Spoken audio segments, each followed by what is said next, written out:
పాపం ఎప్పుడు తన సహజ స్వభావాన్ని ఇంకా కూడా విడనాడటం లేదు. 2 సంవత్సరాలు పూర్తయినా కూడా చేస్తున్నదేమో ప్రజాపాలన పేరు మీద పర్యటనలు.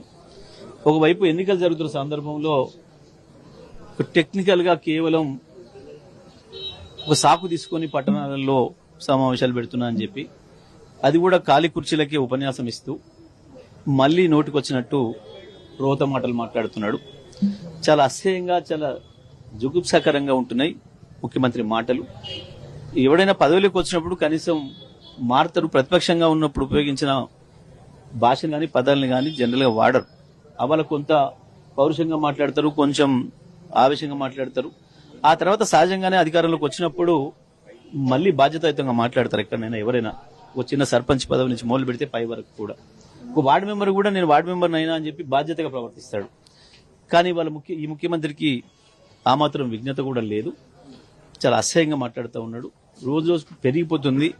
బహుశా ఈ మధ్యకాలంలో ఒక 2-3 నెలల క్రితం కొద్దిగా మారిండు ముఖ్యమంత్రి అని చెప్పి కొంతమంది చర్చించుకుంటుంటే నేను విన్నా. కొద్దిగా భాష మార్చుకుంటున్నాడు అని చెప్పేసి అనే విషయాన్ని విన్నా. గానీ మరి నిన్న మొన్న మళ్ళీ తిరిగి మొదలైంది అంటే బహుశా ఆయనలో హిల్ట్ పాలసీ ద్వారా తన ఏదైతే లక్షల కోట్లు ప్రజాధనాన్ని కొట్టేయాలని చూసిండో, తన కుటుంబ సభ్యులు, తన బంధుమిత్రులకు అపరంగా కట్టబెట్టాలని చూసిండో, ఆ విషయంలో బీఆర్ఎస్ పార్టీ తనదైన పాత్ర పోషించి కేటీఆర్ గారు పెద్ద ఎత్తున దానిపైన ఉద్యమాన్ని ప్రారంభించిన తర్వాత నేను చేయదలుచుకున్న దొంగతనాన్ని అడ్డుకున్నాడన్న ఆక్రోశం కనబడుతుంది. బహుశా దాని వల్లనే మనిషి కొంత కింది మీద అవుతున్నాడు. బహుశా దాని ప్రభావం అనుకుంటున్నా. ఆ ఆక్రోశం నుంచి వచ్చేవే ఈ బూతులని నేను అనుకుంటా ఉన్నా. లేకపోతే కేసీఆర్ గారి గురించి ఆయన మాట్లాడుతున్న మాటలు, నేను దేవరకొండలో ఆయన చేసిన ప్రసంగం చూస్తే నాకు మొదట ఫోన్ చేసింది కాంగ్రెస్ పార్టీ కార్యకర్తలే నాకు ఫోన్ చేసిరు ఆ ప్రాంతం నుంచి. సార్ ఏం సార్ ఈయన ఇట్లా మాట్లాడుతున్నాడు, ఇంత అసహ్యంగా మాట్లాడుతున్నాడు, ఈయన ఏం చెప్పిండు, మాకు కొత్తగా ఏం చెప్పలే, నల్గొండ జిల్లాకి ఏమి వేయలే, దేవరకొండకి ఏమి వేయలే కొత్తగా, కానీ మళ్ళీ గదే బూతులు రోత మాటలు మాట్లాడిపోయిండ్రు. మేము మా ముఖ్యమంత్రిని చెప్పుకోవడానికే సిగ్గుపడుతున్నామని చెప్పి కాంగ్రెస్ పార్టీ నాయకులే కొంతమంది నాకు ఫోన్ చేశారు ఆ ప్రాంతం నుంచి. గంత అసహ్యంగా తయారైంది ఆయన ప్రవర్తన. నిజమే, నువ్వు ఏం చేసినావు? ఎస్ఎల్బీసీని పూర్తి చేస్తా, నేను ఎట్లా పూర్తి చేస్తా, వీళ్ళేదో రాళ్ళు కట్టుకుని అందులో చచ్చిపోయినా నేను చెవ్వాలని తెస్తా.